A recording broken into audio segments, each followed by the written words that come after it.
মা বলতেছে তোমার বয়স বেশি, আমার চাইতে নাকি তোমাকে বয়স্ক লাগে। প্রেম করার সময় মারে জিজ্ঞাসিলি, এখন বিয়ের সময় মা না মানলে বিয়ে করতে পারবি না? জবাবটা রুচির মুখে এসে গিয়েছিল, কিন্তু তৌহিদের অহেতুক অজুহাতের উত্তর করার আগ্রহ হলো না। কিংবা বয়স আসলেই হয়েছে, নিব্বা নিব্বিতের মতো উত্তেজনা কাজ করে না, অবসাদ ছুঁয়ে ফেলেছে। তৌহিদের গলায় উদ্বেগ, অনিশ্চিত মাথা নেড়ে বলল, এইসব হাবিজাবি ঝামেলা আর ভালো লাগছে না। কি করব না করব কিছুই বুঝতে পারছি না। শীত পড়তে শুরু করেছে, বিকেলের আগে কুয়াশা নেমে আসে, সন্ধে হতে হতে পুরো শীতকাল। রুচির কণ্ঠে আবহাওয়া কিংবা পরিস্থিতি কোনোটারই তাপ শীত কোনো কিছুই প্রকাশ পেল না। খানিকটা অপ্রাসঙ্গিকভাবে বলল, ঠান্ডা লাগে, বাসায় যাই চলো। তৌহিদ খানিকটা বিরক্ত হলো, গলার স্বর উঁচু শোনালো, কোনো কিছুতেই কিছু যায় আসে না তোমার?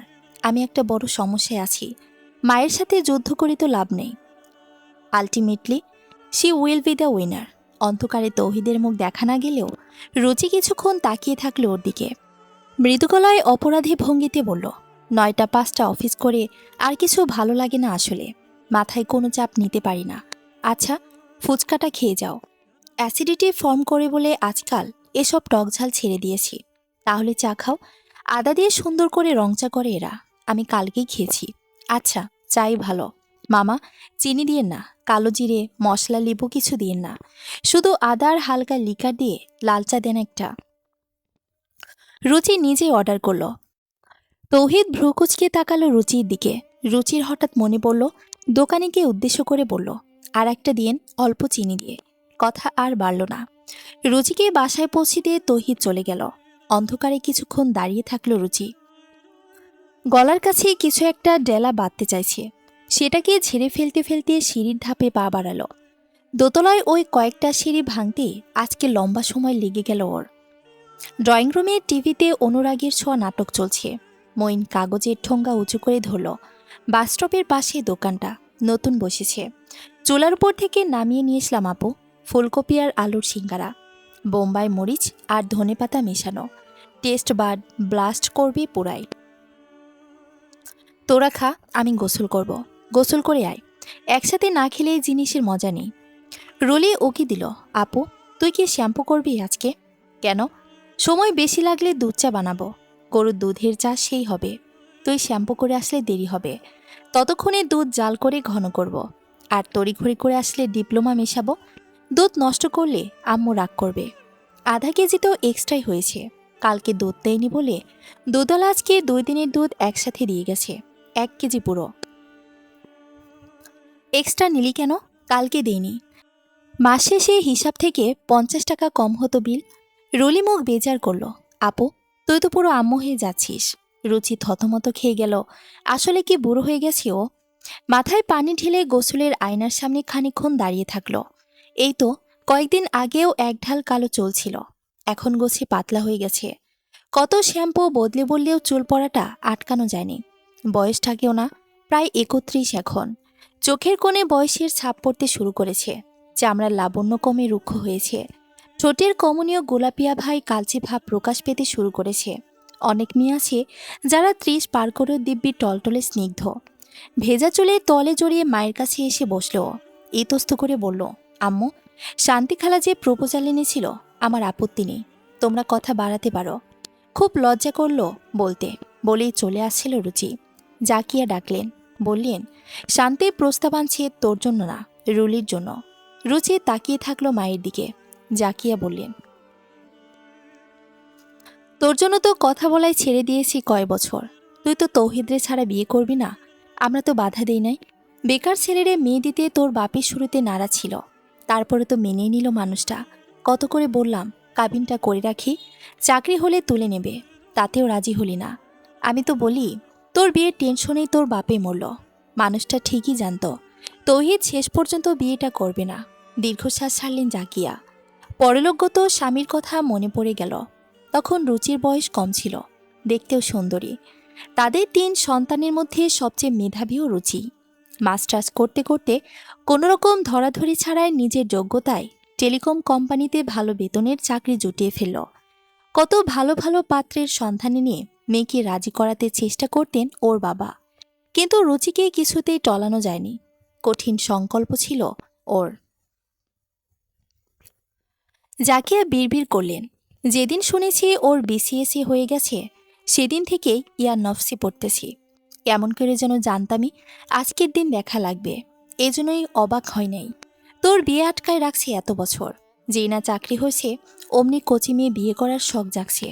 রুচি আপত্তি করল, ওর মা রাজি হচ্ছে না। জাকিয়া মেয়ের বাস্তব বুদ্ধির দৌড় দেখে শুকনো হাসলেন। ওর বাপ মায়ের কদর আছে, তাদের অনুমতির বাইরে যাওয়া যায় না। তোর বাপ মা ছিল না কোনো দিন, এই জন্য আইবুড়ো মেয়ে বাপের ঘরে লণ্ঠন হয়ে বসে আছিস। তৌহিদ রোশনিরে বিয়ে করতেছে। কোন রোশনি? ইটখোলায় শোভান কাকার মেয়ে। হ্যাঁ। রুচি মনে মনে হিসেব করল, বলল, মেয়েটা স্কুল পাশ করেছে, রুলির চাইতেও ৬-৭ বছরের ছোট হবে। রোশনি হলো সেই বছরই তো রুলি স্কুলে যায়, তাই না? ওকে স্কুল থেকে নিয়ে আমরা খেলনা কিনতে মার্কেটে গেলাম, তারপর শোভান আঙ্কেলের বাসায় গেলাম। রুলি স্কুলের ইউনিফর্ম পরা ছিল সেদিন। তুমি জানলে কিভাবে? দুনিয়াটা যে তোর গোল তার বহুত প্রমাণ পাইছি সারা জীবন ধরে। তোর রেহান আন্টি আসছিল, তৌহিদের বায়োডাটা সাথে করে নিয়ে আসছে। ভার্সিটিতে তোর সেম ব্যাচ দেখে আসছে তোর দিয়ে খোঁজ খবর করতে। আমারে বলল, তোর কাছে কেন জানি ছেলে কেমন, তুমি কিছু বলো নাই তো? পাগল আমি? আমার মেয়ে যে পোড়া কপালি সেটা জনে জনে বলে বেড়াবো? এমন তো না যে রোশনির বিয়ে না করলে তৌহিদ তোকে বিয়ে করবে, অন্য কোনো অল্প বয়সী মেয়ে খুঁজে নেবে। আর রেহানার কথাই বুঝলাম অনেকদের কথা এগিয়েছে, ছেলে মেয়ে বেশ মেলামেশা করে ফেলেছে, ওদের খুব পছন্দ তৌহিদরে। রোশনিও রেহানার গায়ের রং কাঠিন পেয়েছে। তৌহিদের মানা কি বউ করার জন্য পাগল। আমার কি দরকার ভাঙানি দেওয়ার? আমি বললেও রেহানা হয়তো বিশ্বাস করত না। শুনে শুরুতে একটু দ্বিধা করলেও পরে ঠিকই তোর বদনাম গাইত। সেদে সেদে কেন পরের বদয়া নেব? বলতে বলতেই থেমে গেলেন জাকিয়া। মেয়েটা নিজেই না জানি কতখানি কষ্ট পাচ্ছে। মনে হলো মেয়ের ক্ষত খুঁচিয়ে ঘা করে দিচ্ছেন। গলায় দরদ এনে বললেন, মুখটা ওরকম শুকিয়ে আছে কেন? খাস নেই দুপুরে? আমার কাছে এসে বসত একটু। এই রাতে চুল ভিজাইছিস কেন? ঠান্ডা লাগবে না? এত বড় মেয়ে, একটা কথাও শুনিস না। নিজের ভালো বুঝবি কবে? দুনিয়াটা কত স্বার্থপর জানিস? সত্যি বলতে খুব একটা কষ্ট হচ্ছিল না রুচির। তৌহিদের পরিবর্তন কয়েক মাস ধরে একটু একটু করে দেখা যাচ্ছিল। মেনে নিতে নিতে সয়ে গিয়েছিল, কিন্তু মায়ের আদরের বিগলিত হয়ে গেল আত্মসম্মান, সম্ভ্রম সব। শিশুর মতো কেঁদে উঠল রুচি। জাকিয়া আলিঙ্গনে নিলেন দুহাতে। ভেজা তলে খুলে চুল নেড়ে দিতে দিতে বললেন, ভালো হয়েছে, এসব বিয়া শাদির দরকার নাই। হয় নাই যখন হয় নাই। সবাই চলে গেলে বুড়ো মাকে কে দেখবে? দেখবি না আমারে? আমার মা তো তুই। রুলিরে বিয়ে দিয়ে পার করে দেব, আর মইনকে বিয়ে দিয়ে বলবো, বউ নিয়ে আলাদা সংসার করো বাপু। আমরা বউ শাশুড়ি ক্যাচাল করতে পারবো না। আসবা বেড়াবা, যাবা গা, নিজের সংসার নিজে গুছাবা, নিজেরা প্যারা খাবা, তাদের সম্পর্ক ভালো লাগবে। আর আমরা দুইটা মা মিলে পায়ের উপর পা তুলে বসে সিরিয়াল দেখে আয়েশ করে জীবন পার করে দেব। আজকের পর্বে সুদীপা দীপা সেনগুপ্তর ছবি পেয়েছে। একদম ওর চেহারা। প্রথমে তো ভেবেছে ওই, পরে জেনেছে না, ওটা দীপা, লাবণ্যজের মালিক। চেহারার এত মিল কিভাবে হয় সেটা খুঁজে খুঁজে এবারে সবাইকে পেয়ে যাবে। চোখ ভরা পানি নিয়ে হেসে ফেলল রুচি। এই সিরিয়াল এখনও চলে। সূর্য দীপার নাতনি না সুদীপা? সোনারূপা বাচ্চা দুটারে ভাল লাগতো। রাত 10টার পরে রুচি একা একা ছাদে উঠে গেল। রুচি ছাদে ওঠার প্রায় সাথে সাথেই রুলিও চলে গেল। আকাশ পরিষ্কার, অল্প অল্প কুয়াশা স্বচ্ছ মেঘের মতো করে চারটাকে ঘিরে ধরেছে। পৌষের আরামদায়ক শীতলতা। রুলি একটা চাদর ছড়ি দিল রুচির দিকে, বলল, তোর শীত লাগে না? দেখলাম খালি একটা পাতলা জামা পরে বের হয়ে এলি। ভাত রেখে ছুটতে হলো আমাকে। রুচি মৃদু হাসল, ভান করিস না। কিসের ভান? রুচি উত্তর দিল না, অন্য প্রসঙ্গে কথা বলল। শান্তা খালা তোর বিয়ের জন্য কথা তুলেছে, তুই জানিস? রুলি মাথা নাড়ালো, ও জানে। কৌতূহলী হলো রুচি, তুই কি করবি? রুলি কিছুক্ষণ চুপচাপ থাকলো, ইতস্তক হলো খানিকটা। রুচির থমথমে মুখটা দেখে খুব মায়া হচ্ছে ওর। জড়িয়ে ধরে বুকে মুখ গুজে বসে থাকতে ইচ্ছা করছে। ছোটবেলার বাচ্চা রুলি হলে সেটাই করত। বড় হওয়াটা এতটা জ্বালাতনের বিষয়, আর বিশেষ আদর ভালোবাসা দেখিয়ে রুচির ঘা ঘুচিয়ে দিতেও ইচ্ছে করছে না। এখন আহ্লাদ করলে রুচি বুঝে যাবে যে ওর তৌহিদের ব্যাপারটা নিয়ে সবাই উদ্বিগ্ন, কিন্তু চুপ করে থাকলে রুচি হয়তো অন্য কিছু ভেবে বসবে। সব ভাবনা চিন্তা করে রুলি মুখ খুলল। শান্তা খালা যখন প্রপোজাল এনেছিল তখন ওই শালা তৌহিদদার ব্যাপারটা তো জানতাম না।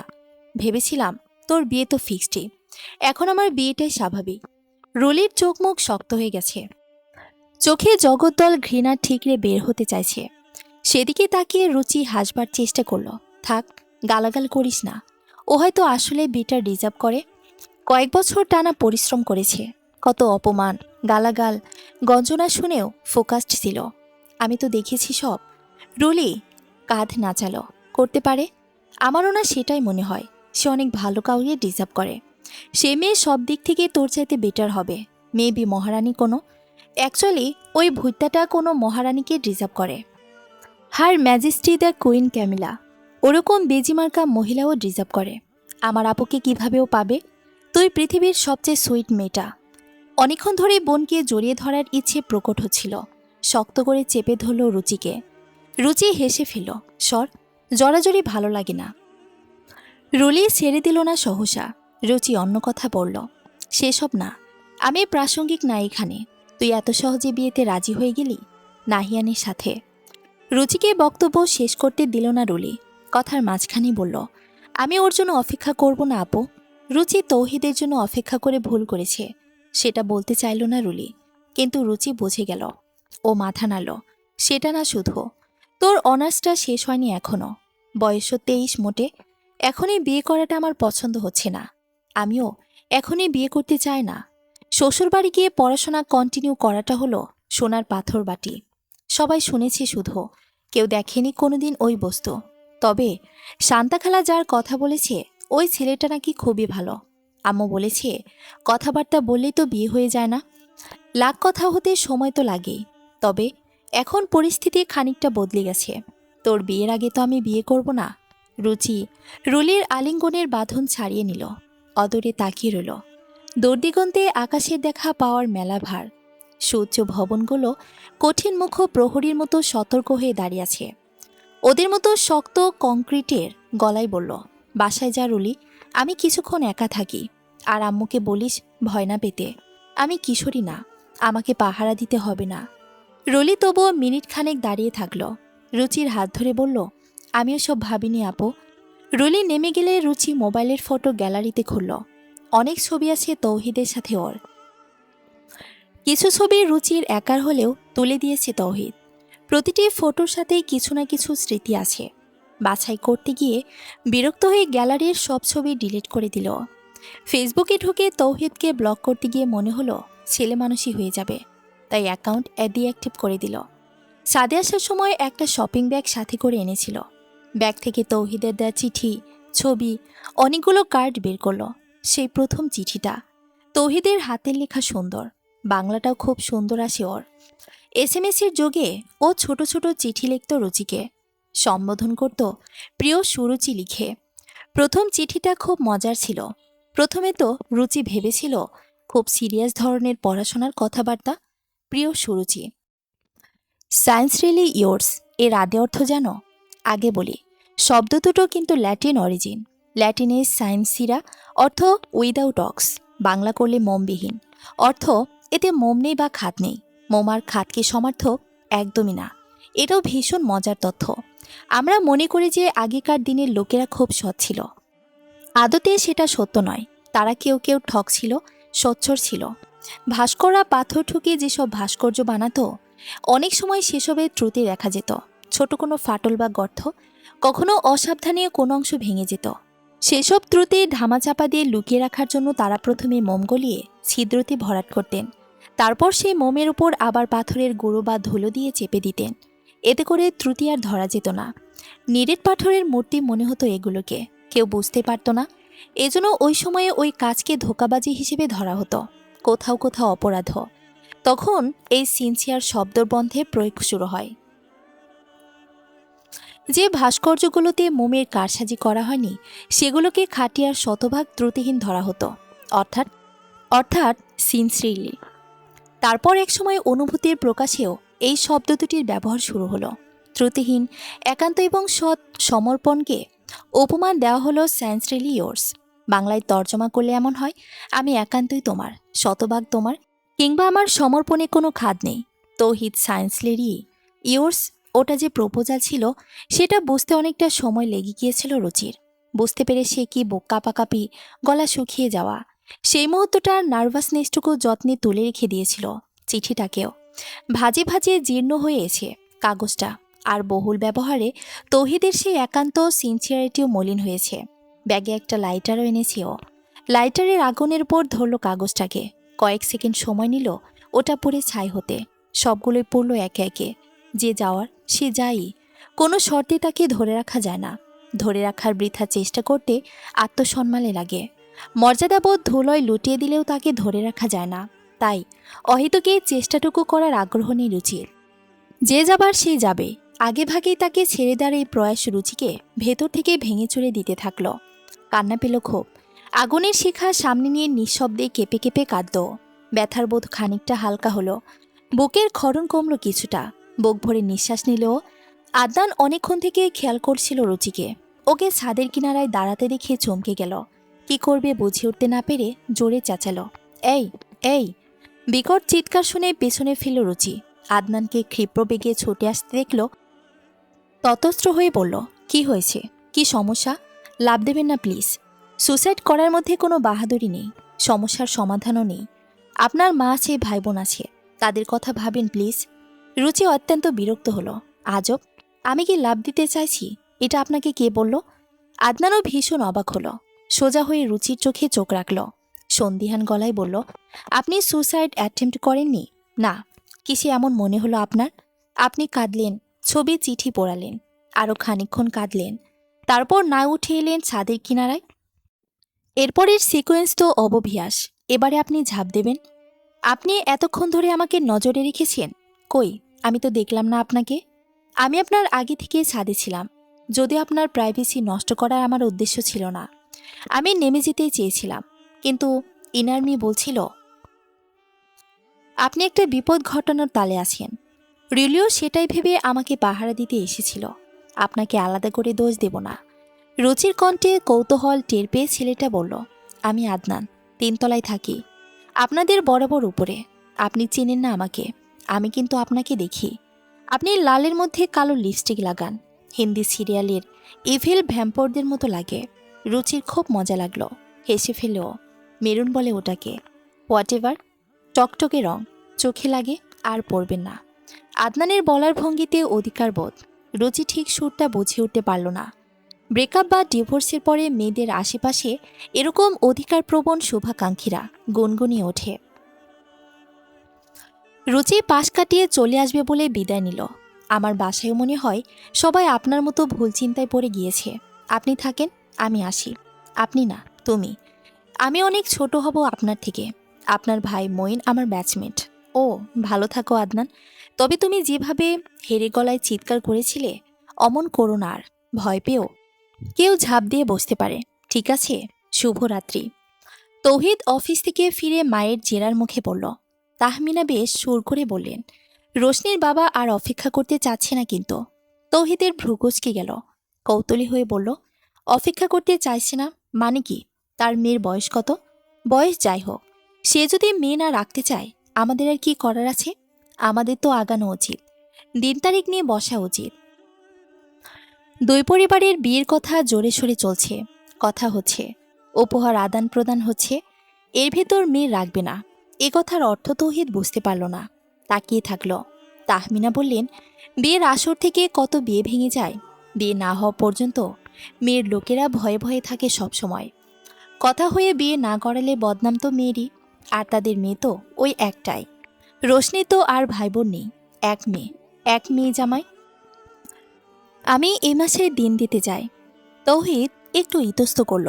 মা, মেয়েটা অনেক ছোট, বিয়ের বয়সও হয়নি, পরে দেখা যাবে। অ্যাডজাস্টমেন্টের সমস্যা হচ্ছে। তাহমিনা হাসলেন। ওসব কোনো কথা না, মায়ের একটা কথা শুনে রাখো। বুড়োহার জোড়া লাগে না, বয়স হয়ে গেলে শিকড় বসে না। সে বাপের বাড়ির টানে যদি থেকে যায়, শ্বশুরবাড়ির লোককে আর আপন করতে পারে না। স্বামী শাশুড়ি পরে থেকে যায়, শুধু কি নেবে, কি বাপের বাড়ি দেবে সেই ধান্দায় থাকে।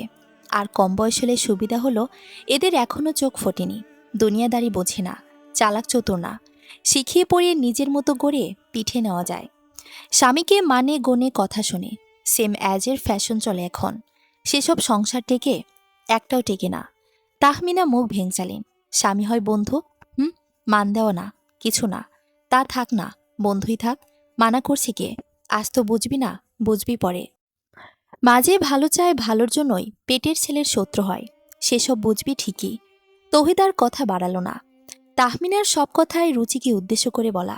তৌহিদকে বিদ্ধ করে কথাগুলো কাটার মতো, সহ্য হয় না, উগরেও দেওয়া যায় না। রুচির নামের মতোই মেয়েটা, রুচিশীল, ভদ্র, বিনীত। কুরুচিপূর্ণ কথাবার্তা ওর সাথে যায় না। মায়ের সাথে তর্ক করা মানে এসব কথা আরও বাড়বে, প্রতি কথাতেই কথা বাড়বে।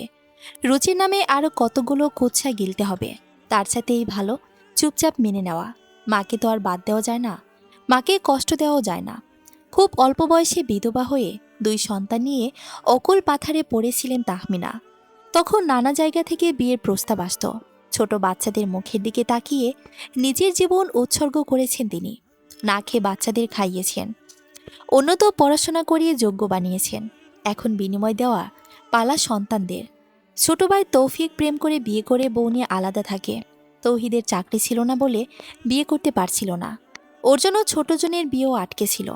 ওদিকে প্রেমিকা বিয়ের জন্য তাড়া দিচ্ছিল।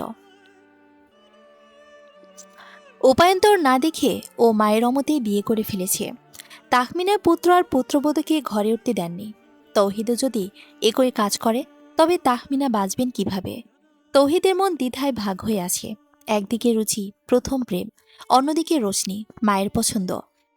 পেন্ডুলামটা একবার এদিকে ভারী হয়, আরেকবার অন্যদিকে গিয়ে থিতু হয়। রুচি ভীষণ একা হয়ে যাবে, দুঃখ পাবে। এ নিয়ে বেনিয়ে অনেক রকম করে বলবার চেষ্টা করেও রোশনির কথাটা ওকে বলে উঠতে পারেনি তৌহিদ। তবে রুচি হয়তো আজ করে ফেলেছে। অত্যন্ত বুদ্ধিমতী মেয়ে, আত্মসম্মানবোধ প্রখর, নিজের দূরত্ব তৈরি করে ফেলেছে। সপ্তাহে 2 দিন ওরা একসাথে সময় কাটাতই। প্রায় রুচির অফিস থেকে ফেরার সময় তৌহিদ সঙ্গী হতো। তৌহিদের খেয়াল হলো অনেকদিন রুচির সাথে কথা হচ্ছে না। তৌহিদও কল দেবে দেবে করে দেওয়া হয়নি। সম্পর্কের শুরু থেকে এরকমটা কখনো হয়নি। মান অভিমান তো কম হয়নি, ঝগড়া হয়েছে, 2-1 দিন কথা বলা বন্ধ থেকেছে, আবার কেউ একজন মিলমিশ করে নিয়েছে। তবে তৌহিদ যে ব্যস্ত নতুন চাকরিতে, সেটা রুচি বোঝে। তৌহিদকে তৌহিদের চাইতেও ভালো বোঝে। সেই রুচিকে হারাতে হবে, এ কথাটা মনে হলেই বুকের ভেতর চিনচিন করে ওঠে। দুলতে থাকা মনের পেন্ডুলাম রুচির দিকে ঝুঁকে আছে। ও মোবাইল বের করে রুচিকে কল দিল। ফোনে রিং বেজে গেল, ধরল না। ফেসবুকেও রুচিকে পাওয়া গেল না, আইডিও নেই। অদ্ভুত। এজন্যই কয়েকদিন নিউজ ফিডে রুচির কোনো আপডেট নেই। ব্লক করে দিল নাকি? তৌহিদের হার্টবিট মিস হলো। বুকের কোনো এক জায়গায় হাহাকার পড়ে গেল। তড়িঘড়ি রুচির বোন রুলিকে কল দেওয়ার জন্য ফোন বুকে নাম খুঁজতে গেলে রোশনির কল এলো। অনুযোগ দিয়ে কথা শুরু করলো মেয়েটা। আপনাকে আমি সব দিন কল দিই, আপনি কেন দেন না? একজন দিলেই তো হলো, কিছু বলবে? তৌহিদের কথার সুরে রোশনি আহত বোধ করল। অভিমান করে বলল, বিরক্ত হলেন? আপনি উপহার পাঠিয়েছেন যে, পেয়েছি সেটা। এটা বলার জন্যই ফোন করেছিলাম, আর কিছু না। রাখি। রেখো না, রেখো না। আরে আরে, রাগ করলে নাকি? আমি ওভাবে বলিনি। আমি আসলে...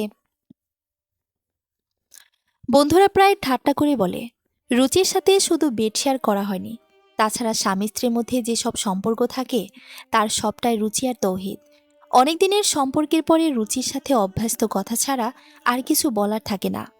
নিত্যদিনের প্রয়োজন আর যাপিত জীবনের 12 ভাজা পেঁচাল। কিন্তু রোশনি এক টুকরো চঞ্চল হাওয়া, বেশ লাগে টুকটাক কথা বলতে। একঘেয়ে হয়ে যাওয়া পুরনো প্রেমের পরে বেশ নতুন ধরনের একটা অভিজ্ঞতা। অগাছালো আর বোকা বোকা কথাবার্তা, কিছুটা ন্যাকামো, হাবিজাবি, চটুল আবেগের নিখোঁজ উপাখ্যান। আর ফোনের ওর পাশে আদরে কণ্ঠটা শুনতে ভারী ভালো লাগে। ক্লান্তি মুছে যায় নিমিষেই। অভিমানী ঠোঁটে আদর করে মান ভাঙাতে ইচ্ছে করে।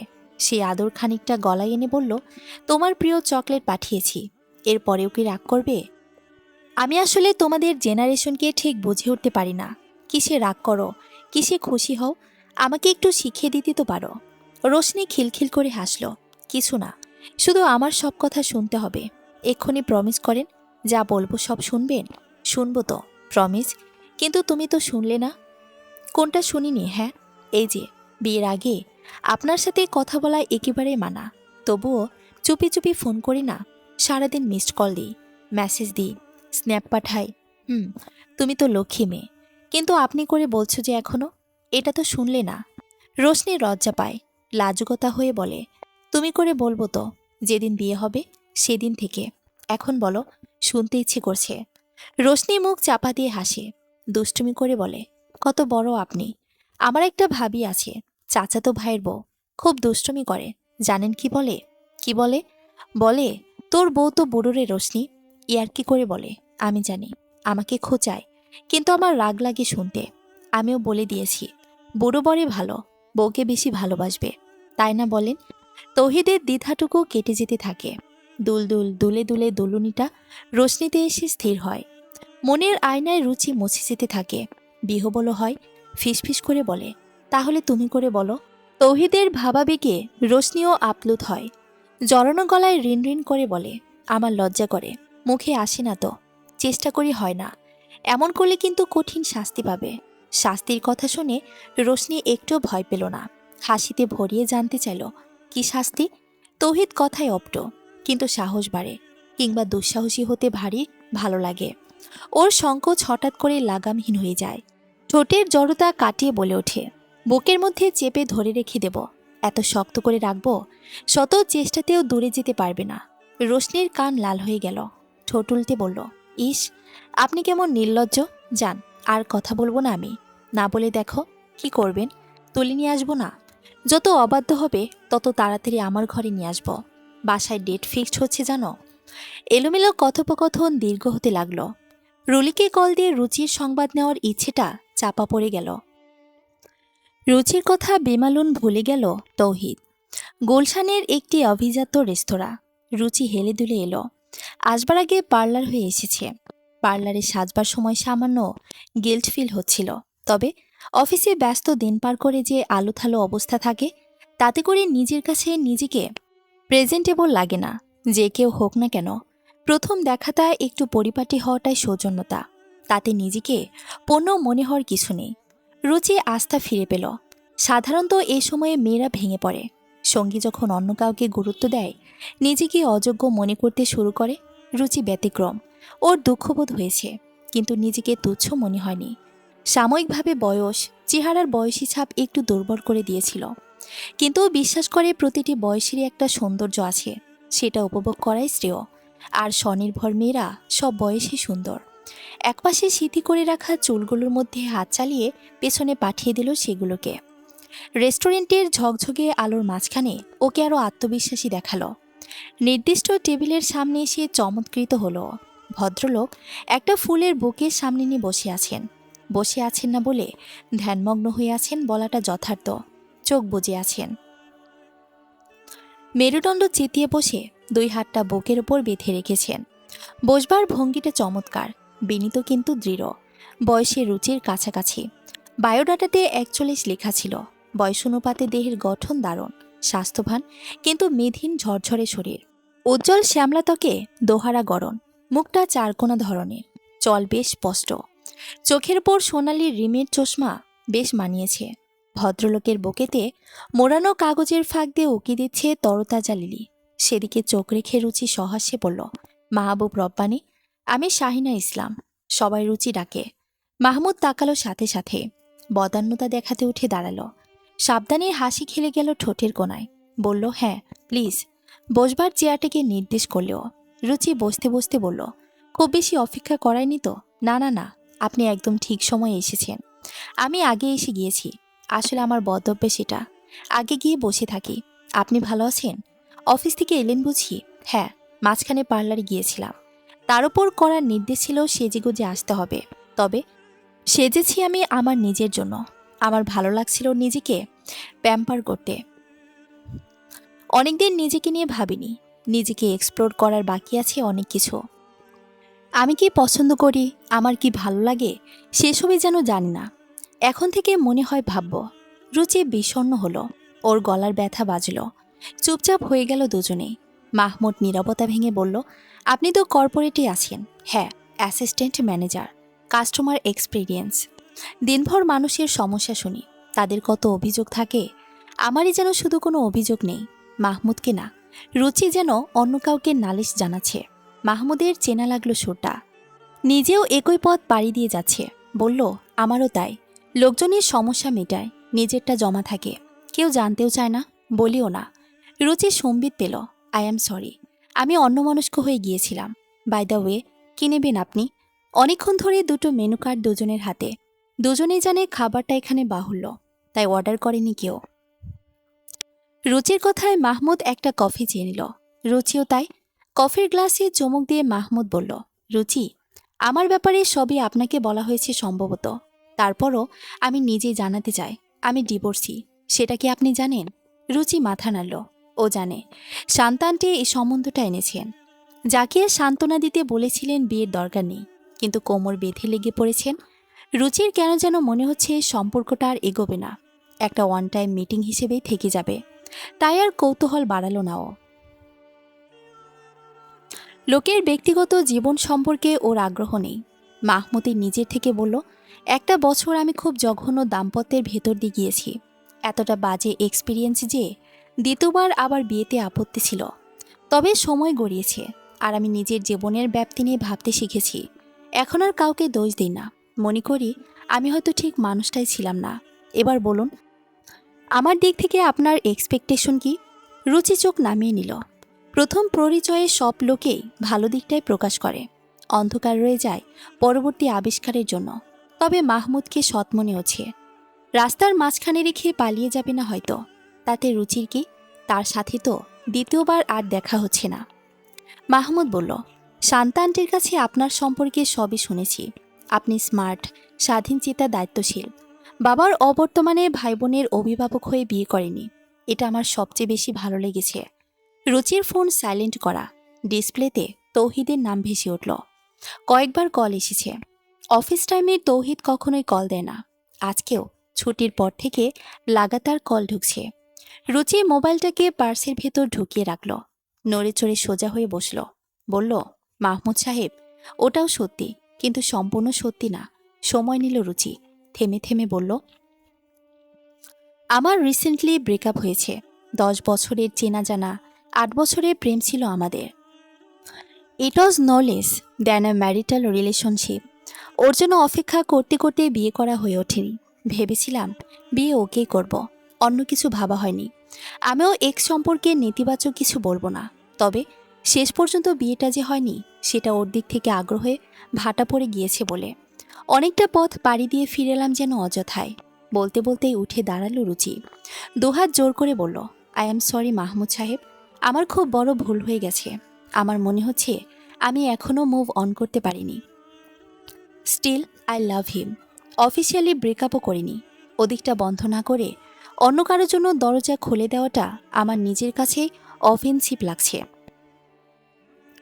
Kind of cheating. আমি খুবই দুঃখিত। প্লিজ আমাকে ক্ষমা করবেন। ছুটে বেরিয়ে এলো রুচি। কান্না পাচ্ছে। নিজেকে খুব অসহায় লাগছে। তৌহিদের প্রতি সমস্ত অনুভূতি থেকে মুক্তি পেতে আকুল হয়ে উঠেছে প্রাণ। কবে যে আর মনে পড়বে না ওকে। মাঝে মাঝে কাজে ব্যস্ত হয়ে ভুলে থাকা যায়। মনে হয় আর মনে পড়বে না। তারপর একাকী হলেও কষ্টগুলো গ্রাস করে নেয় ওকে। অস্থির লাগে। অনেকটা সময় নিয়ে নিজেকে সামলালো রুচি। বাসায় ফিরতে ফিরতে 8টা বেজে গেল। বাসার নিচেই তৌহিদের দেখা পেল। ক্লান্ত ভঙ্গিতে এগিয়ে এলো তৌহিদ। অভিযোগ করল না কোনো। জানতে চেয়ে বলল, তোমাকে কল দিচ্ছি কয়েকদিন ধরে, ধরছো না। সমস্যা কোনো? ফেসবুকেও নেই। প্রথম প্রশ্নটার উত্তর দিল না রুচি। ফেসবুক অ্যাকাউন্ট সম্পর্কে বলল, আমাদের মিউচুয়াল ফ্রেন্ডের সংখ্যা তো কম না। ভার্সিটি প্রায় সবাই আছে লিস্টে। আমি আসলে কারোর সহানুভূতি নিতে চাইছি না। তৌহিদ রুচির বলা কথাটা বুঝল না, কথাগুলো বুঝে নিল। আত্মপক্ষ সমর্থনে ভাষা জোগালো না মুখে। রুচি ডাকল, নিচে দাঁড়িয়ে আছো কেন? চলো বাসায় চলো। তৌহিদ হাসল। গিয়েছিলাম, আন্টি বের করে দেয় নাই বা মুখের উপর দরজা লাগিয়ে দেয়নি, কিন্তু টের পেলাম আমি এখন ওই বাসায় আনওয়েলকামড। রুচি কিছু বলতে যাচ্ছিল, আদনান নামলো ধূপধাপ। রুচিকে উদ্দেশ্য করে বলল, মাথা ব্যথা হচ্ছে খুব, একটা ড্রেসপ্রিন নিয়ে আসি নাকি প্যারাসিটামল আনবো? রুচি প্রশ্নের কারণ বুঝতে পারল না। অপ্রস্তুত হয়ে জবাব দিল, প্যারাসিটামলই ভালো হবে মেবি। আদনান চলে গেল ফার্মেসিতে। ফেরার পথে রুচির দিকে তাকিয়ে হাসল। 1 মিনিটের মাথায় আবার নামল। বলল, তখন বলতে ভুলে গিয়েছিলাম, আপনাকে অনেক সুন্দর লাগছে। আমার কথা শুনে মেরুন লিপস্টিক না দেওয়ার জন্য ধন্যবাদ। এই গোলাপিতে কি স্নিগ্ধ দেখাচ্ছে বলেন তো? আমার তো চোখই সরছে না। মনে হচ্ছে উইন্টারে বসন্ত এসে গেছে। শেষ 3টে শব্দ গানের সুরে গাইল আদনান। রুচি অত্যন্ত বিরক্ত হলো। এরকম গায়ে পড়ে আলাপ করা মানুষ ওর পছন্দ না। ভদ্রচিত মৃদু হেসে চোখ ফিরিয়ে নিল। তৌহিদকে উদ্দেশ্য করে বলল, কিছু বলার জন্য খুঁজছিলে আমাকে? তৌহিদও বেশ অবাক হয়েছে। রুচিকে আকর্ষণীয় লাগছে, সেটাও নজর কাড়ছে। ও আনমনা হয়ে জানতে চাইল, কে লোকটা? আদনান, আমাদের ওপরতলার টেনেন্ট। ও, তোমাকে বলা হয়নি। আমার মনে হয় ঢাকার বাড়ি পোস্টিং হচ্ছে, সমস্যা হবে তো। আন্টি তো মনে হয় না বাড়ি ছেড়ে তোমার সাথে যাবেন। একা হয়ে যাবে বেচারা। চেষ্টা করে দেখো, গ্রেটার ঢাকাতে হলেও প্রতিদিন বাসা থেকেই অফিস করতে পারবে। শুধু সেটা না রুচি, আসলে আমি অন্য একটা কথা বলতে চাইছি। রুচি মাথা নাড়ল, বলল, বলছি, কিন্তু তুমি কোথা থেকে এলে? এত রাত হলো অফিস থেকে ফিরতে। রুচি হেসে ফেল। এক ভদ্রলোকের সাথে দেখা করতে গিয়েছিলাম। শান্তা খালা ঘটকালি করেছেন। ভদ্রলোক অগ্রণী ব্যাংকের কোন ব্রাঞ্চে যেন আছেন। AGM, short time divorced. Divorce শুনে মঈন গাইগুই করছিল। কিন্তু আমার বয়সের সাথে তো খুব বেশি চুজি হলে হয় না। আদনান আবার ফিরল। রুচির হাত ধরে টানল এবার। আসুন তো, আসুন। আমার হাত কেটে গেছে, আর আপনি দাঁড়িয়ে দাঁড়িয়ে আড্ডা দিচ্ছেন। আসুন তো, হাতে ওষুধ লাগিয়ে দেবেন। তাড়াতাড়ি আসুন। রুচিকে আপত্তি করার কোনো সুযোগই দিল না ও। টেনে নিয়ে গেল। তৌহিদকে বিদায় বলবার সময়টুকুও ওকে দিল না আদনান। তৌহিদের জন্য সবকিছুই বড়সড় ধাক্কার মতো লাগলো। ও ভেবেছিল রুচি খুব ভেঙে পড়বে, কিন্তু ভাঙাচোরার লক্ষণ বিন্দুমাত্র খুঁজে পেল না ও। বরং অনেক বেশি উদ্ভাসিত রুচি, অনেক বেশি আলোকিত, অনেক আনন্দিত। ওর স্বাভাবিক সৌন্দর্য ঈর্ষণীয়ভাবে নজর কাড়ছে। খানিকটা যেন লাশময় হয়েছে। রুচির উল্লেখ করা ওই ডিভোর্সি ভদ্রলোক কিংবা ওই আদনান সবাইকে হিংসা হতে লাগলো। এই ভদ্রলোক কি বলল? রুচিকে পছন্দ করেছে সে। আর রুচিও কি তৌহিদের রিপ্লেসমেন্ট এত সহজে ভেবে ফেলেছে? এই আদনানের সাথে বা এত ঘনিষ্ঠতা কবে হলো? রুচির হাত ধরল। ওর চোখ বলছে ও পছন্দ করে রুচিকে। আর রুচি এত তাড়াতাড়ি বিয়ের পিড়িতে বসে যাবে? ও রুচি অন্য কারো হয়ে যাবে, অন্য কাউকে ভালোবাসবে, পর হয়ে যাবে। তৌহিদের মন পুড়তে থাকলো, বুক ভারী হয়ে আসতে লাগলো। অসহ্য যন্ত্রণা যেন। রুচি রেগে গেল। আদনানের গতির সাথে তাল মিলিয়ে বাধ্য হয়ে 3তলা পর্যন্ত উঠে গেলেও আদনানের বাসায় ঢুকল না। 7তলা বাসায় প্রায় সময় সিঁড়ি দিয়ে লোকে ওঠে নামে। রুচি আশেপাশে তাকিয়ে ঝটকা দিয়ে হাত ছাড়িয়ে নিয়ে বলল, কি হলো এটা? এ অডাসিটি কিভাবে হলো তোমার? কি স্পর্ধা! রুচির মাথা গরম হয়ে গেছে, রাগে কাঁপছে। কপালে হাত দিয়ে স্থির হতে চাইল। আদনান ঠোঁট টিপে মুখ কাচুমাচু করে তাকালো। অপরাধী গলায় মিনমিন করে বলল, আমার হাত কেটে গেছে, রক্ত পড়ছে। একটু কেয়ার করলে কি এমন সমস্যা হবে? প্লিজ। ওর হাতের তালু থেকে রক্ত ঝরছে তখনও। রুচি শান্ত হলো। জানতে চাইল, বাসায় কে কে আছে? লোক আছে, বাসা খালি না। আমার কোনো খারাপ ইন্টেনশন নেই। আদনানের হাতে রক্তপাত বেশি হচ্ছে, রক্ত পড়া থামানো দরকার। রুচি শান্ত হলো, বলল, আমার বাসায় চলো। ফার্স্ট এইড কিট রাখা আছে, ড্রেসিং করে ব্যান্ডেজ করে দিচ্ছি, এখানেই আছে। আদনান ঘরের ভিতর টেবিলের ওপরে থেকে একটা ছোট বাক্স দেখিয়ে দিল। রুচি সেদিকে এগিয়ে যেতে যেতে বলল, দরজাটা খোলা থাকুক। আদনানের ক্ষতস্থান পরিষ্কার করে দিতে দিতে রুচি জানতে চাইল, কাটল কিভাবে? আমি আসলে এ বাসায় সাবলেট থাকি। ফ্ল্যাট শেয়ার করি যাদের সাথে, তাদেরকে ভাইয়া ভাবি ডাকি। নিজের রান্না নিজেকেই করতে হয়। ভেজিটেবল কাটছিলাম, অসাবধানে কেটে গেছে। রুচি ভ্রুতে ভাঁজ তুলে বলল, আদনান, আমার মনে হচ্ছে তুমি ইচ্ছে করে হাত কেটেছ। সবজি কাটবার সময় হাতের তালুতে এভাবে কাটার চান্স অনেক কম। সাধারণত আঙ্গুলে কাটে, তালুতে কাটে না। আমাকে বলো, এটা তুমি কেন করলে? তৌহিদ কল দিচ্ছে। রুচি মোবাইল বের করে নামটা দেখে সেটা আবার ব্যাগে ঢোকালো। আদনান ও রুচির ইনকামিং কলের নামটা দেখল। বলল, কেমন চলছে দেখছেন না? আপনাকে যখন নিয়ে এলাম, বেচারার মুখটা যদি দেখতেন। আমার তো হাসি চাপতে গিয়ে পেট ফেটে যাচ্ছিল। কি জ্বলছে? কে জ্বলছে? আপনার এক্স? নাকি এক্স এখনো হয়নি? আপনি এখনো লোকটাকে সুযোগ দিচ্ছেন? তুমি তৌহিদকে চেনো? আপনার সাথে দেখেছি অনেক দিন। আমার জানালা থেকে অ্যাট্রান্স গেটটা স্পষ্ট দেখা যায়। গলিটাও অনেকটা দেখতে পারি। কে আসে কে যায় সব দেখি আমি। এজন্যই ইচ্ছে করে বারবার নিচে নামছিলে। কিন্তু তাতে তোমার কি লাভ হলো? আপনার লাভ হলো আপনি সেদিন যেভাবে কাঁদছিলেন, ওই লোকটার কিছুটা শাস্তি তো পাওনাই হয়ে গেছে। ও এখন আপনাকে আর আমাকে জড়িয়ে নানান কিছু ভাববে আর কষ্ট পাবে। কি হারিয়েছে টের পাবে। আমার তো মনে হয় আরও কয়েকদিন এটা কন্টিনিউ করা উচিত আমাদের। আমরা ফেক বয়ফ্রেন্ড গার্লফ্রেন্ড হয়ে যাই। রুচি উঠে দাঁড়ালো। শীতল চোখে তাকিয়ে থাকলো আদনানের দিকে। তারপর পা বাড়ালো। দরজা দিয়ে বের হতে হতে বলল, হাতে পানি লাগিও না। শীতের দিনে ক্ষত সারতে দেরি হবে। তালুকাটা ব্যথা অনেক বেশি যন্ত্রণা দেয়। আর একটা কথা, আমার বয়স 21-22 নয় আদনান। প্রেমিকের হৃদয়ে ঈর্ষা তৈরি করার বয়স আমি পেরিয়ে এসেছি। সেটারও প্রয়োজনে মনে করছি না। নিজেকে অতখানি হেল্পলেস এখনও মনে হচ্ছে না। আর তুমিও ছেলে মানুষ না। মইনের বয়সী মানে 27। ম্যাচিউরিটি গ্রো করার জন্য যথেষ্ট। যদিও বয়স দিয়ে ম্যাচুরিটি আসে না, তবুও 27 অনেক। প্রেমে পড়লে 27এও মানুষ 17-র আচরণ করে। মানেটা আপনি বুঝে গেছেন রুচি? আমার চোখে স্পষ্ট লেখা আছে। না বুঝবার অভিনয় করতে চাইছেন। আদনানের চোখে গাঢ় অভিব্যক্তি। কালচে চোখের তারায় আকুতি তীব্র হয়েছে। রুচি এড়িয়ে যেতে চাইল। আমি কিছুই চাইছি না। তাহলে বলুন, অগ্রণী ব্যাংকের ওই লোকটার সাথে আর দেখা করবেন না? আবার অধিকার বোধ? রুচি ঝট করে ঘুরল। ওর প্রশ্নবোধক চাহনির উত্তরে আদনান বলল, আমি শুনেছি আপনাদের কনভারসেশন। রুচির নিচের সিঁড়ির দিকে পা বাড়িয়ে দিয়েছে। ওর চলার গতি স্লোথ হলো না।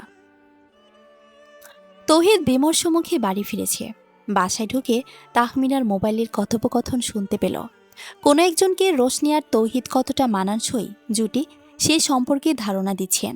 কথায় কথায় বয়স কম ছেলেমানুষ এসব শব্দগুলো তৌহিদের কানে উত্তপ্ত সীসা ঢালল। ও মায়ের উপর ক্ষোভ প্রকাশ করতে পারার অক্ষমতায় 2 পায়ের জুতো খুলে 2 দিকে ছুঁড়ে ফেলে নিজের ঘরে এসে দরজা দিল।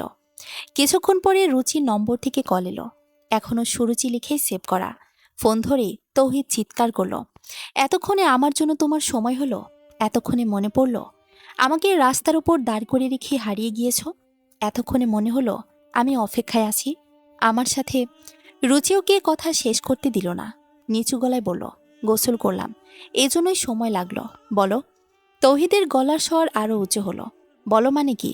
আমি কি বলবো? বলবে তো তুমি। এসব কি হচ্ছে রুচি? তুমি কারো সাথে রেস্টুরেন্টে চলে যাচ্ছ, কারো কাটা হাতের পরিচর্যা করতে ছুটছ। আমি কে? Who the hell am I? আমার এক্সিস্টেন্স আছে তোমার কাছে? নাকি আমি মৃত? আমাকে অলরেডি সাইড করে দিয়েছ। রুচি দুঃখে কাঁদবে নাকি আমোদিত হবে, হেসে ফেলবে, বুঝতে পারল না। তৌহিদ মায়ের পছন্দে অন্য কাউকে বিয়ে করতে বাধ্য হচ্ছে, সেটা কষ্ট দিলেও অভিযোগ করত না ও। কিন্তু রোশনির সাথে ঘনিষ্ঠতা তৈরি করে আবার সেটা লুকিয়ে রুচিকে অপমান করেছে তৌহিদ। অপমানিত হয়েছে, স্বেচ্ছায় রুচিকে বাদ দিয়েছে ও। শান্ত গলায় বলল, তৌহিদ, যেটা হওয়ার সেটা হয়ে যাওয়াই উচিত। টেনে টেনে তেতো করবার প্রয়োজন নেই। কি হয়ে যাওয়া উচিত? ব্রেকআপ।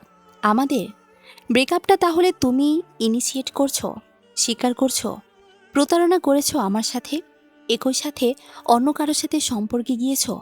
আমাকে আর ভালো লাগছে না। রোশনি যে রুচির পূর্ব পরিচিত সেটা বলতে ইচ্ছে করল না ওর। কখনো কখনো চর খেয়ে চুপ থাকতে হয়। কিন্তু তৌহিদের অভিযোগের বহর দেখে রুচি হেসে ফেল শব্দ করে। সত্যি বললে, আরও অনেক আগে আমাদের মাঝখানে যা ছিল সব শেষ হয়ে গিয়েছে। দিনের পর দিন তুমি আমাকে ছোট করেছ, অপমান করতে চেয়েছ। আমি তোমার সাথে কম্প্যাটেবল নই, না বয়সে, না সৌন্দর্যে, না কোয়ালিফিকেশনে। কোনো দিক থেকে আমি তোমার যোগ্য নই। বারবার বলেছ, আমাকে এত নগণ্য দেখিয়েছ। আমি নিজেকে অচ্ছুত ভাবতে শুরু করেছিলাম। এসব কে বলছে রুচি? একদম বানোয়াট সব, মিথ্যে নালিশ। তৌহিদ বজ্রহত হলো, অসম্ভব, তুমি আমাকে চেনো। আমি সব কিছু তোমাকে শেয়ার করি। প্রতিদিনের সাধারণ অ্যাবসার্ড কথাবার্তাও আমি তোমাকে জানাই। কে কি বলল, আমি কাকে কি বলি সব তুমি জানো। তোমাকে নিয়ে চিন্তা করা আমার পক্ষে সম্ভবই না। মায়ের বক্তব্যগুলো তোমাকে জানিয়েছি, শুধু সমাধান চেয়েছি। তোমাকে আমি ভালোবাসি রুচি। আমি কিভাবে তোমাকে অসুন্দর দেখব? আমি কিভাবে বলবো তুমি আমার যোগ্য না? কেন বলবো আমি? আমার চোখে তুমি এখনও সেই প্রথম দিনের রুচি। তোমার দৃষ্টি পাল্টে গেছে। হয়তো তোমার মায়ের চোখে আমাকে দেখতে শুরু করেছো, কিংবা অন্য কেউ দৃষ্টিগ্রাহী হয়েছে। যাকগে, কোনো কিছু প্রমাণ অপ্রমাণের আগ্রহ আমার নেই।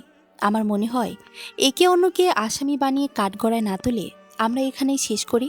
তোমাকে আমি ঘৃণাতে ভরে রাখতে চাই না, আর এটাও চাই না যে তুমিও আমাকে ঘৃণা করো। যখন ভিন্ন দুটো মানুষ আমাদের জীবনসঙ্গী হবে, তখন ঘৃণা কিংবা ভালোবাসা কোনো অনুভূতিতেই আমার মনে, তোমার বা তোমার মনে আর অস্তিত্ব থাকা ঠিক হবে না। তোমার জন্য শুভকামনা থাকলো। ভিন্ন মানুষ। আটকে উঠল তৌহিদ। না, আমি মরে যাব। তোমাকে ছাড়া কিছুতেই পারবো না। ওই প্রান্ত থেকে আর উত্তর এলো না। রুচি ফোন কেটে দিয়েছে। তৌহিদ হতভম্ব হয়ে থাকলো কিছুক্ষণ। মাথা খালি হয়ে গেছে। ভোতা অনুভূতি হচ্ছে। রুচি যা যা বলেছে সব মাথার ভেতর আলোচনা করল। রুচি বলেছে ওর জীবনে আর তৌহিদের অস্তিত্ব থাকবে না, অন্য কেউ আসবে ওর জীবনে। রুচি ভুল বুঝেছে তৌহিদকে। বড় রকমের ভুল বোঝাবুঝি হয়ে গেছে। তৌহিদ টের পায়নি কবে এতখানি দূরে সরে গেছে রুচি। কবে রুচিকে এতখানি কষ্ট দিয়েছে ও একদম কিছু বুঝতে পারেনি। রুচি ওর কতখানি, কাকে বোঝাবে ও? রোশনি কিছু না, ও শুধুই চোখের চটক। মনের পা হরকানো একটুখানি, হৃদয়ে একটু মিথ্যে আন্দোলন। চকমকে পাথর কি কখনো পরশ পাথরের বিকল্প হয়? রুচি যে সবকিছু তৌহিদের, কবে থেকে তাও তো মনে পড়ে না। জীবন স্মৃতি যতটুকু মনে আসে সবখানে তো রুচি। বড্ড ভুল হয়ে গেছে। কি করবে এখন তৌহিদ? মাকে এনে দেখাবে তৌহিদের ধ্বংস? নিজেকে শেষ করে দিতে ইচ্ছে করল ওর। তবে কি মা বুঝতে পারবে? রুচি যে সশব্দে সমস্ত দরজা বন্ধ করে দিলেও সেটাও তো এখনো স্পষ্ট। পুরুষ মানুষ সহজে কাঁদে না। যন্ত্রণা সহনাতীত হলে কাঁদে তারা। তৌহিদ আর সহ্য করতে পারল না। আবেগে আর নিয়ন্ত্রণ থাকল না, কেঁদেই ফেলল। অসহ্য বেদনায় লীন হলো ও। অঝরেই কাঁদতে থাকল। পৃথিবীর অন্য কেউ সেই কান্নার সাক্ষী হলো না। না রুচি জানল, না তার মা টের পেল। সকালে রুচি বাসা থেকে বের হয়ে গলির মুখ থেকে রিকশা নিল। রিকশা চলতে শুরু করেছে। কি করেনি, আদনান লাফ দিয়ে রিকশায় উঠল। রুচি চমকিয়ে চিৎকার করতে গেলে আদনান থামালো ওকে। প্লিজ, গণধোলায় খাওয়াবেন না, জাস্ট কিছু কথা বলবো, তারপর চলে যাব।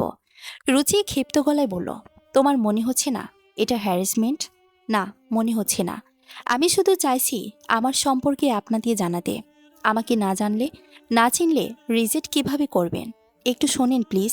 আমার বলা হয়ে গেলে সাথে সাথে আমি চলে যাব। Just 5 minutes please. রুচি মুখ শক্ত করে বসে থাকল। চিৎকারও করল না, সহজও হলো না। আমি আজকে হঠাৎ করে আপনাকে পছন্দ করছি এমন নয়। আমি অনেক দিন থেকে আপনাকে দেখছি। অফিসে যান, আসেন এই পথ দিয়ে, আমি শুধু দেখি। ছাদে যান মাঝে মাঝে, আপনি বিশ্বাস করবেন না। মাঝে মাঝে সন্ধ্যার পরে আপনি ছাদে ওঠেন বলে আমি প্রায় প্রতিদিন আপনার আগে ছাদে উঠে বসে থাকি। কখন আপনি যাবেন সেই প্রতীক্ষা করি। বয়সে আপনি খানিকটা বড়, এটা যেমন একটা শঙ্ক ছিল আপনি একটা সম্পর্কে ছিলেন, সেই কারণেও আপনার মুখোমুখি হতে চাইনি। তবে খুব ইচ্ছে করত আপনি এই গোপন অ্যাডমায়ারারকে চেনেন। মনের কথা জানাতে ইচ্ছে করত। আপনার প্রতি আমার অনুভূতি কতটা প্রবল, খুব দুঃসাহসী হয়ে শুধু এটুকুই বলতে চাইতাম। শুধু শুধু আপনি বিরক্ত হবেন ভেবেই নিজেকে দমিয়ে রেখেছিলাম। আপনি যেদিন ওরকম করে কাঁদছিলেন, আমার ইচ্ছে করছিল আপনার চোখের পানি মুছিয়ে দিতে। দুঃখ একদম মানায় না আপনাকে, শুনতে খুব স্বার্থপর শোনাবে। একই সাথে আমি ভীষণ খুশি হয়ে উঠেছিলাম। আমার মনে হচ্ছিল এটা আমার জন্য ব্লেসিং। আমি আপনাকে পাবো বলেই অন্য কেউ আপনাকে ফিরিয়ে দিয়েছে। এই অঙ্ক স্বর্গে মেলানো হয়েছে। জিজ্ঞাসা করতে পারেন, বয়সের সংকোচ এখন মিলিয়ে গেল কিভাবে? এর উত্তর আমার কাছে নেই। আমি শুধু জানি আমার কাছে কোনো কিছুই আর কোনো বাধা নয়। হিমালয় এসে সামনে দাঁড়ালেও সেটাকে গড়িয়ে ধুলো বানিয়ে দিতে পারবো। শুধু আপনি হাতটা বাড়িয়ে দিলেই। রুচির কিছুই বলা উচিত, কিন্তু ও পারল না। এত তাড়াতাড়ি কাউকে গ্রহণ করা যায় না। আবার এরকম আবেগপ্রবণ স্বীকারোক্তি প্রত্যাখ্যানও করা যায় না। অপ্রত্যাশিত আর নাটকে পরিস্থিতিতে পড়ে রুচি চুপ থাকাটাই শ্রেয় মনে করল। পরে এক সময় ছেলেটাকে বুঝিয়ে না করে দেওয়া যাবে। আদনানের যা বলারও বলে দিয়েছে, যে বিপুল সাহস সঞ্চয় করে জবানবন্দি দিতে এসেছিল তা তলানিতে এসে ঠেকেছে। বুক কাঁপছে তো বটেই, হাঁটু দুটো একটার সাথে আরেকটা ঠোকাঠুকি করতে শুরু করেছে। প্রচণ্ড নার্ভাস নিয়ে সামলাতে ব্যস্ত হয়ে পড়ল। তারপর কথা শুরু করলো ধীরে, বেশ কিছুটা সময় নিয়ে। আমার সংকোচের আরেকটা বড় কারণ আছে। বলার পরে আপনি ইচ্ছা করলে আমাকে মারতেও পারেন, আমি মার ঠেকাবো না। আদনানের হাসি কান পর্যন্ত পৌঁছালো। মজার কোনো রসিকতা করার ভঙ্গিতে বলল, আমি কোনো ব্যাংকে চাকরি করি না, কোনো কর্পোরেট আইডি কার্ড নেই আমার, সরকারি চাকরির চেষ্টা করিনি কখনো। আমার আব্বু আম্মুর বক্তব্য অনুযায়ী ভাদাই ম্যা, শুদ্ধ বাংলায় বেকার, টোটো করে ঘুরি। রুচি কৌতূহলী হলো। আদনান মাথা নাড়িয়ে বলল, আমি ফাইবারে কাজ করি, ফ্ল্যান্সার। এই শব্দটার পরেও একটু থামল, কারণ বাংলাদেশের সামাজিক প্রেক্ষাপটে এই শব্দটার সঙ্গে সঙ্গে অনেক প্রশ্ন পরপর এসে যায়। স্থায়ী তো? কাল পরশু কাজ থাকবে তো? এটা কি আসলে কোনো কাজ? আদনান নিজে উত্তর দিতে শুরু করলো, আমার বয়স 27, ফাইবারে কাজ করছি প্রায় 4 বছর। প্রথম বছর তো অতখানি সিরিয়াস ছিলাম না, বাবার টাকায় খাই ঘুমাই, পয়সার টানাটানি থাকতোই। আর 10টা ছাত্রী যেমন থাকে। টাকা কামানোর আগ্রহই একটা অ্যাকাউন্ট খুলেছিলাম। অল্পদিন বেসুমার আগ্রহ ছিল, তারপর অল্প স্বল্প। গ্র্যাজুয়েশন শেষ করে দেখি চাকরি পায় না। প্রবেশন পিরিয়ডে 8,000 অফার করে। অত তো আমার কিছু হবে না, তখন ফ্রিল্যান্সিংটা সিরিয়াসলি নিই। প্রোফাইল ততদিনে ইনরিচ হয়েছে, টুকটাক কাজ করে ভালো রিভিউ পেয়েছি। তবে শুরুর দিকে ইনকাম ছিল ভয়ানক, মাসে কখনো 5,000, কখনো কিছুই না। তখন বাসার সবাই বলতো, আর কতদিন এই অনলাইন খেলবি? টিটকারি কম শুনিনি। মৃদু হাসল আদনান। রুচিরও কৌতূহল বেড়েছে। আদনানের স্ট্রাগলের গল্প শুনতে আগ্রহ হচ্ছে। আদনান আগের কথার লেজ ধরে বলল,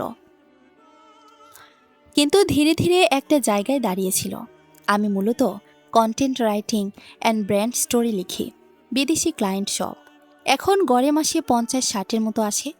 রুচির চোখে সামান্য বিস্ময় ফুটে উঠল, কিন্তু খুব দ্রুত সেটা ধামাচাপা দিল। আদনানি বলল, গড়ে বলছি কেন, এই কথাটা খুব জরুরি। কারণ এটা আপনাদের মতো বেতন না। কোনো মাসে 2 লাখ, 2.5 লাখও হয়, আবার কোনো মাসে 10,000-এ নেমে আসে। কাজ রেগুলার, কিন্তু গ্যারান্টেড না। আদনান রুচির চোখের দিকে তাকালো। ফ্রিল্যান্সিংয়ের সবচেয়ে বড় সমস্যা হলো সম্মান নেই আর সিকিউরিটি নেই। অসুস্থ হলে ছুটি নেই, কাজ না করলে আয় নেই। আর আত্মীয় স্বজনের কাছে আমি এখনো ওই তো ইন্টারনেটে কিছু একটা করে। আদনান একটু থেমে যোগ করলো, কিন্তু আমি নিজের খরচ নিজে বেয়ার করি। আমার রেন্ট, খাবার, সেভিংস সব আমি চালাই। এমার্জেন্সির জন্য ফান্ড আছে। আগামী 6 মাস কাজ না পেলেও টিকে থাকতে পারবো, এই হিসেব করে চলি। আব্বু আমাকে গিফট দেই, ফিক্সড কিছু দিতে পারি না, কিন্তু বড় একটা অ্যামাউন্ট পেলেই আব্বুর অ্যাকাউন্টে কিছু ট্রান্সফার করে দিই। আমার ছোট 2 ভাই বোন আছে। ভাই পিটাপিটি, চিটাগং ভার্সিটিতে পড়ছে, মাস্টার শেষের দিকে। বোনটা এবারে এইচএসসি দেবে। ওদেরকেও প্রয়োজনীয় খরচাপাতি দিই। আমাকে একদম ইরেসপন্সিবল ভাবার কোনো কারণ নেই। আমার কোনো বদভ্যাস নেই, চাবিরির খরচ নেই, বাজে খরচও করি না, টাকা জমা থাকে। যেভাবে এখন কাজ করছি এরকম করতে থাকলে 1 বছরেই ঢাকার প্রাইম লোকেশনে একটা ছোটোখাটো অ্যাপার্টমেন্ট কিনবার ডাউন পেমেন্ট দিয়ে দিতে পারবো। আদনানের গলা নরম হয়ে এলো, খানিকটা ভাঙ্গা ভাঙ্গা শোনালো। আমি জানি এটা ট্র্যাডিশনাল নিয়মের কোনো চাকরি না, এটাও জানি অনেকে এটাকে নিরাপদ ভাবে না। কিন্তু আমি কোনো মিথ্যে বলতে চাইনি। আমি শুধু সত্যিটাই বললাম। আমি কি করি, কতটা অনিশ্চয়তা আছে। মাস শেষে আমি পেচেক পাবো না, কিন্তু নিজের পায়ে দাঁড়াতে শিখেছি। ঝুঁকি নিতে ভয় পাই না। আর দায়িত্ব, আপনার সব রকমের দায়িত্ব নেওয়ার জন্য আমি প্রস্তুত আছি।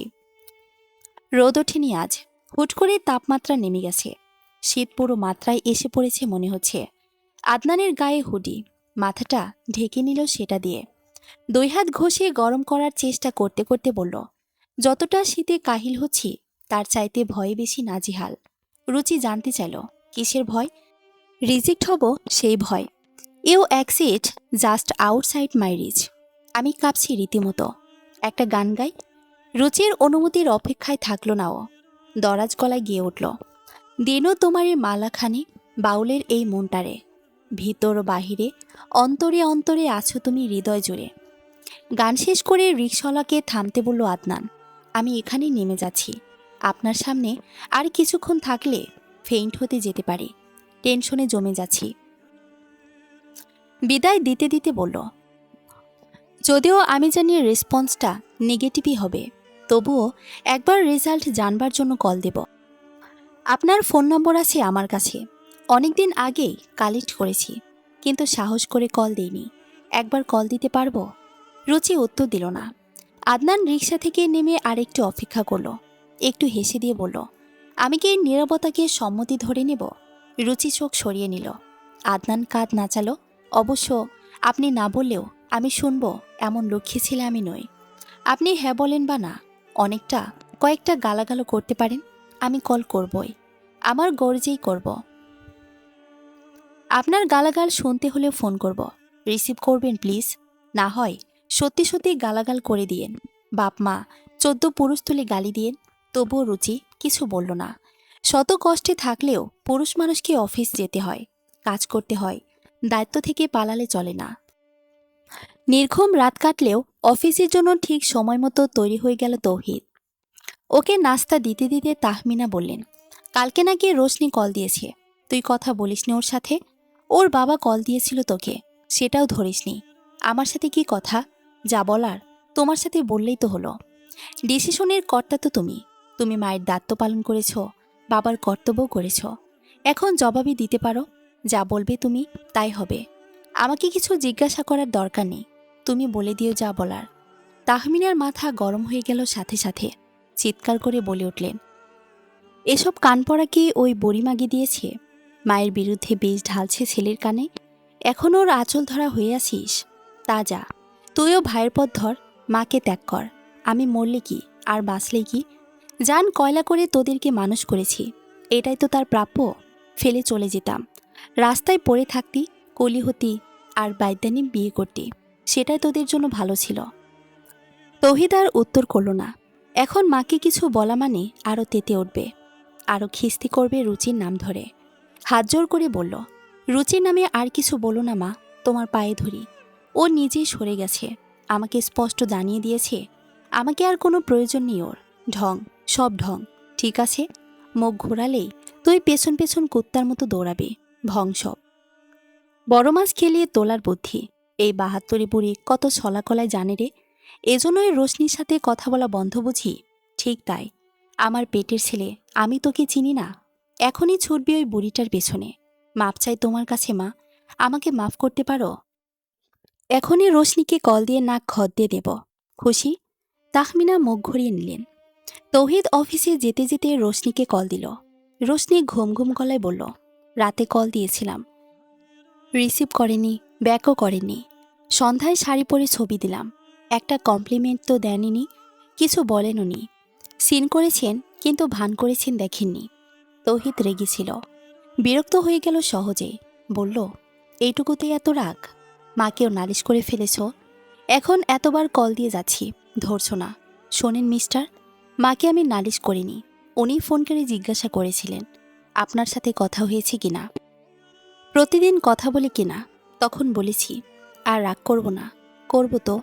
এবার মাফ পেলেন, প্রথমবার বলে। কিন্তু জেনে রাখেন, আমি আমার বাবার প্রিন্সেস, আমার কথার উপর কেউ কখনো কথা বলে না। আমি এক ফোঁটাও অবহেলা সহ্য করব না। একদম সাবধান, কল দিলে সাথে সাথে রিসিভ করবেন। সে কোন মিটিংয়ে আছেন, হাতি ঘোড়া করছেন, সেসব শুনব না। যদি আমার কল না ধরেন তাহলে কি হবে? আর ভালোবাসব না। এখন বুঝি ভালোবাসো? রোশনি লজ্জা পেল। কথার পরে কথা এসে গেছে, এভাবে বলার উদ্দেশ্য ছিল না। মুখ ফসকে বলা কথায় লজ্জা পেয়ে গুটগুট করে বলল, জানি না জান। একটা ভয়ঙ্কর রাত পার করেছে তৌহিদ, অসহ্য লাগছিল। মায়ের সাথে সকালের বচ্ছাও চাপ দিচ্ছিল মাথায়। রোশনির সাথে কথা বলতে বলতেই কষ্টগুলো মিলিয়ে যেতে শুরু করলো। মনের অজান্তেই উৎফুল্ল হয়ে গেল। হাসতে হাসতে বলল, না, জানতে হবে, এড়িয়ে যেতে দেব না। উত্তর দাও, বলো ভালোবাসো। আসলে মানে এই মনে করেন একটু একটু, একটু, শুধু একটু। তাহলে যাও, আমিও রেখে দিলাম ফোন। রোশনি বাধা দিল, না না না, একটু না, একটু না, অনেকখানি, অনেক অনেক অনেকখানি। লাঞ্চের আগে আগে তৌহিদের কাছে দুজন ভিজিটর এলো। দুজনেই 21-22-এর গণ্ডিতে। চেহারা থেকে ছোকরা ভাব এখনো দূর হয়নি, তবে ভদ্র। সুন্দর করে সালাম দিল। ফর্সা মতন ছেলেটা ঠান্ডা লাল হয়ে আছে। নাম বলল রেহান। অন্যজন সজীব। কৌশল বিনিময় শেষ করে দুজনেই নিশ্চুপ, আর কোনো কথা বলে না। তৌহিদ বলল, আমাকে সালাম সাহেব বললেন তোমাদের কি দরকার আছে। কি দরকার? সজীব বলল, সালাম সাহেব আমার চাচাতো দুলাভাই। আপুর বিয়ে হয়েছে 2 বছর। আচ্ছা, তারপর? একটা বেবি হয়েছে, মেয়ে বেবি। তৌহিদ হেসে ফেলল। বিয়ের পরে বেবি হওয়াটাই স্বাভাবিক, কিন্তু সেটা জানতে চাইনি। বলছি, আমার কাছে কি দরকারে এসেছ? ছেলে দুটো আবার নিশ্চুপ হয়ে গেল। তৌহিদ বার দুয়েক ঘড়ি দেখল, কলম নাড়ল। একটু আগে শীতে কাঁপতে থাকা ছেলেটি তো এখন ঘামতে শুরু করেছে। খুব নার্ভাস দেখাচ্ছে ওদের। তৌহিদ বলল, রিল্যাক্স হও। যদি এখন বলতে না চাও, লাঞ্চের পরে আসো। অন্যদিনও আসতে পারো। এমপ্লয়মেন্ট লাগবে না, আমার নাম বললেই হবে। আমি জলিলকে বলে দেব। এসে জলিলকে খুঁজবে। লাঞ্চের সময় হয়ে গেছে। তৌহিদ ঘড়ি দেখিয়ে চেয়ার ছেড়ে উঠে পড়ল। ওকে উঠতে দেখেই রেহান বিড়বিড় করে বলল, চলবে। গল্প দিও তোমার মালাখানি, প্রথম পর্ব। দ্বিতীয় পর্ব পড়ার আমন্ত্রণ রইল। ধন্যবাদ সবাইকে।